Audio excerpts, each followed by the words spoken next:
Good morning! It's a Friday today and walang work si Fritz, nag-off. Off muna tayo guys, para relax. Para relax. And nandito kami guys sa labas ng, wala silang sign sa meat shop to. Meat shop, parang farm meat, something love na. Yeah. So hindi siya grocery store na usual sa Ottawa. So andito kami kasi dito kami usually bumibili ng pork belly.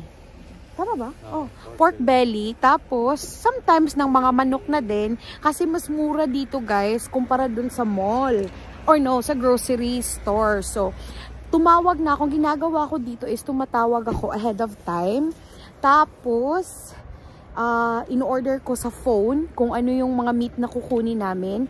And then, pipick upin na lang namin. So now, magpipick up na lang si Fitz. Ikaw na lang pumasok, love. Ako na lang papasok. So, pipick upin niya.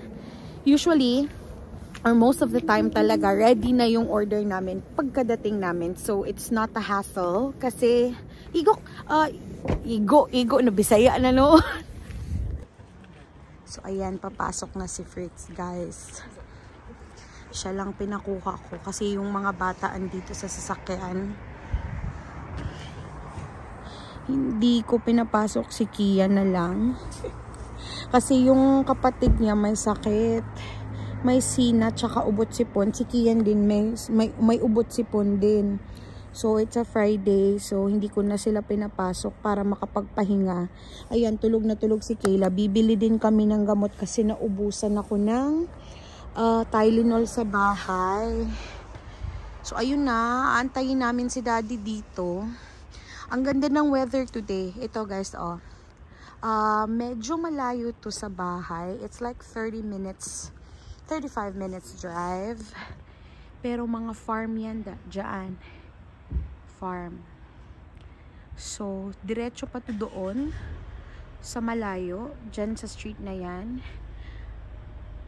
Yan yung view nila dito. Wala masyadong bahay. So, ito sila. Parang butcher house or butchery shop. Meat shop. Ang tinitinda nila mga farm eggs. At saka mga fresh na karne. So, meron ding frozen. At meron din silang mga konting merchandise dyan sa loob. Ayan. Ayan. O, diba? 2 minutes lang. Andyan na yung order namin, guys.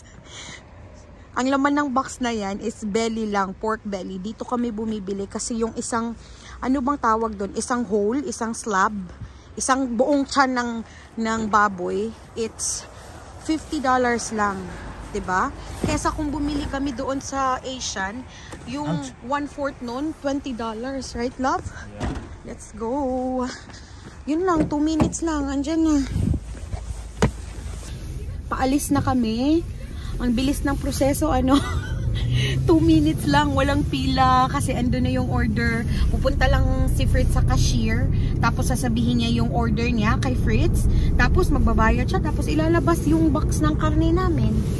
So now, pupunta kami ng pharmacy kasi ngayon nga, sabi ko bibili ako ng gamot kasi yung mga bata not feeling well.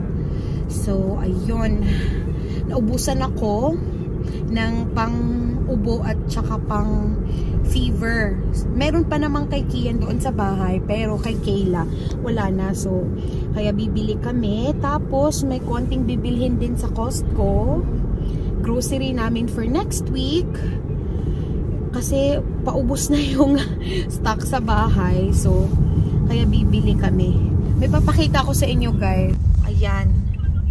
May garbage truck na nangongolekta ng basura. Ganyan kalaki ang garbage truck dito.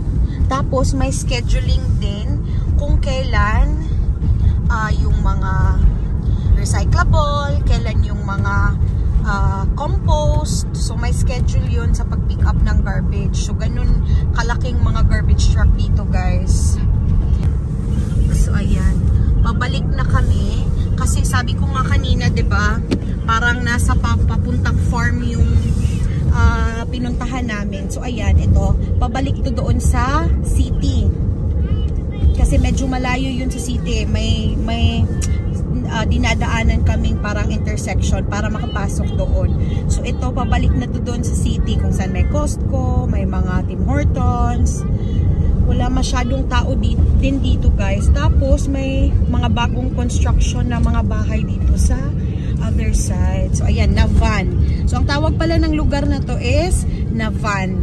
Pero part pa din siya ng Ottawa. Ayan, may construction sila dito kasi nga may dinedevelop na community dun sa bandang side na yun. So kaya ito, kinlose nila yung isang side ng road. Ayan, may crane. Crane ba yan, love? Crane. May crane. So busy. Pero okay lang naman, hindi naman siya nakaka-traffic kasi nga sabi ko, wala masyadong nadaan dito guys. Yan, yan yung mga community na binibuild nila. Yan, mga malalaki yung bahay. Ito na kami. So dyan ako bibili ng gamot guys sa Shoppers Drug Mart. Dito lang sila sa sasakyan. Kasi maulan. So dito lang kayo ha, wait kayo sa akin. See you later guys. Salap ah.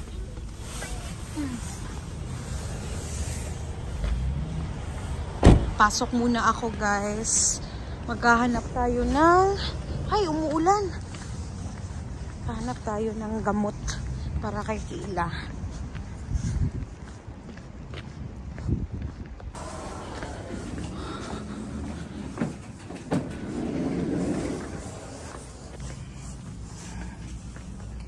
So, hindi natin need ng prescription. Dito lang tayo.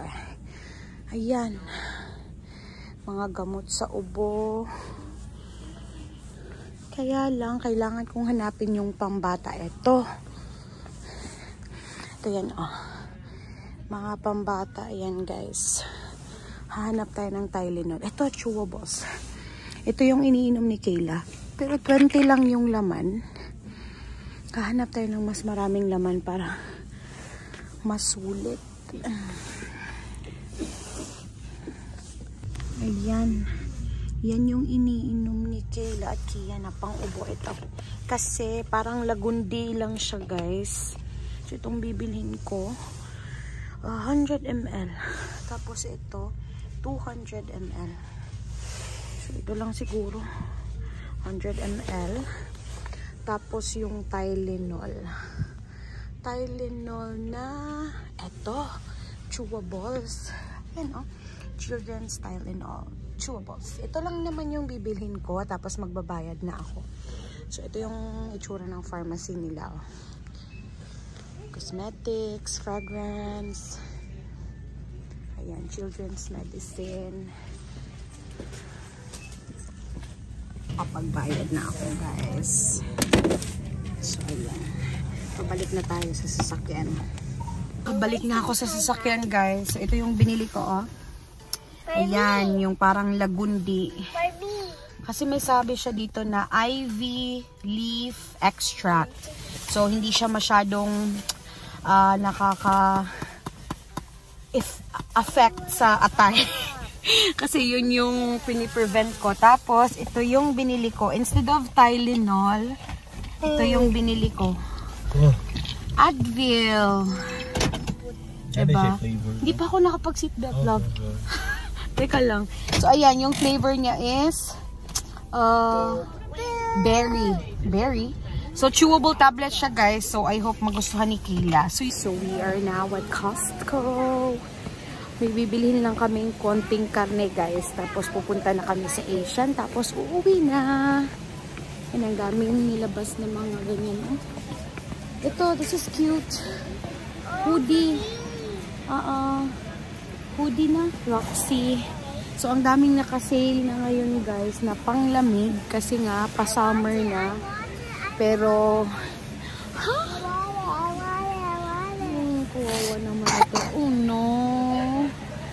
So, kukuha muna kami ng karne and yeah, we'll see you later. Yan, bibili kami ng ganyan, oh. Rice Krispies ito. Parang ampaw. Ampaw sa Bisaya. Sige, you get it. Kayla loves that food. Tingin-tingin tayo ng mga naka-sale, guys. Yan, may nahanap siya mga guys. Costco, oh, bagong deal. Ayay, tamang-tama pang relax, no? Kano ba yan? Yan ba yan? Ay, Costco. $1,000 yan, besh. Recliner chair. What, Kayla? You cannot buy that. It's too expensive. Daddy, it's too expensive. Kayla said. Wow. You can relax like this, Kuya. Sana all. Daddy's buying that. Oh, no. Kuya's. Ako daw, love. Pa-try. Try. Ano ba? Eh, ang laki na. What is this? See? Oh my God, ang sarap manood ng Netflix na kaganito. Wow! 1,000, kaya yan. Well, how about you, Kuya? Did you already try it? This chair so classic and basic. Let me try this. Yeah, that's Yeah, not try a this one. recliner. This is a recliner one. Yeah, it's a recliner. Alright, so... You can Just press press this it. one, that one. Tapos pwede pang mag-charge dito, love, oh. Hindi talaga matitigil yung social media. Nice, Kuya? You like it? You like it? Wow! Oh, mahiga pa siya, oh. Higa pala, ano? So pwede nandito You can even turn matulog. it into a bed. Yeah. I think this is where Mama Tessie was. Oh, yeah.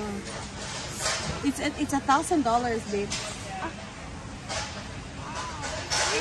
It's worth it? Sabi niya, love, it's worth it. You think so? Yeah, we have to get it before it sells out. We are done shopping. Come on. Kuya.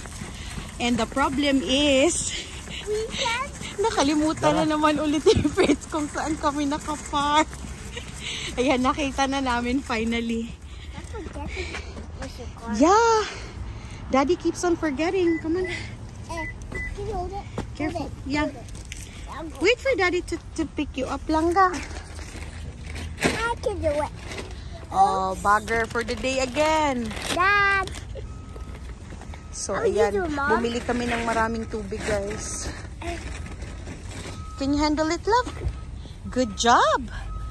Oh, no. Mom. Let's get inside the car. Yes. Oh, good girl. Get inside na. Oh. Ang dumi na naman ulit ng sasakyan. Our car looks so dirty. I'm not touching it. Huh? Our car looks so dirty. Not touching it. Oh, sige na, you get inside so I can help Daddy. There you go. Bye. Yun lang naman binili namin. Di ba, love? Yep. Prutas, tsaka ano? Prutas tsaka pang kilikili. Kilikili. Kilikili power. Tapos juice ng mga bata. Tapos ito yung karne kanina. Andito na kami sa bahay, guys. Sa Costco lang kami namili. Hindi na kami pamili sa Asian store kasi nabili na din namin yung isda sa Costco. So, hindi na kami dumaan pa ng Asian store. Dito na kami, nakauwi na sa parking. At gutom na kasi 1:30 PM na ng hapon. So, may leftover pa naman din kami kagabi na chicken breast. Yun lang yung ilalunch namin. And then, baka mag-walking kami later sa hapon. Kasi ang ganda ng weather, oh. Ang dumi nga lang ng mga snow na nakapal. Pero maganda yung weather today. So, that's it for this morning. Baka makapag-vlog ulit later this afternoon. Thank you so much for watching. And guys, here's a quick tip. It's not even morning anymore. It's the afternoon already. I already told them. Okay, bye. See you later. Thank you. Bye. Thank you sa suporta. Bye-bye. Bye. Continue to subscribe.